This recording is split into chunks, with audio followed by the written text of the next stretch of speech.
Welcome to Rome Tips. Be sure to hit that subscribe button and give this video a thumbs up. All the links mentioned in this overview are down below in the description. This video reflects my personal experience with the topic at hand. Today, we're diving into some interesting news in the world of wealth management technology. A recent announcement from FinTech Futures details UBS's decision to divest its robo-advisor platform, SmartWealth, to SIG. This move marks a significant shift in UBS's digital strategy and highlights the evolving landscape of automated investment services. The article, which you can find linked below, provides valuable context surrounding this transaction. It explores the reasons behind UBS's decision to offload SmartWealth and delves into what this acquisition means for SIG. It's a fascinating look at the challenges and opportunities within the robo-advisory space.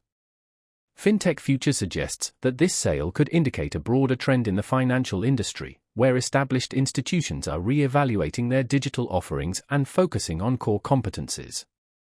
While UBS initially launched SmartWealth with ambitious goals of capturing a significant portion of the digital wealth management market, it appears they've opted for a different path.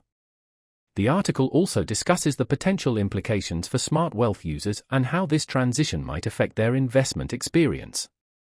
For SIG, this acquisition presents a chance to expand its reach and integrate SmartWealth's technology into its existing platform. It will be intriguing to see how SIG leverage this acquisition to further enhance its services and compete within the increasingly competitive robo-advisor market.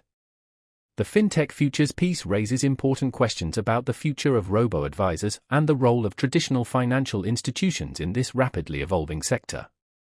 It's a must-read for anyone interested in the intersection of finance and technology.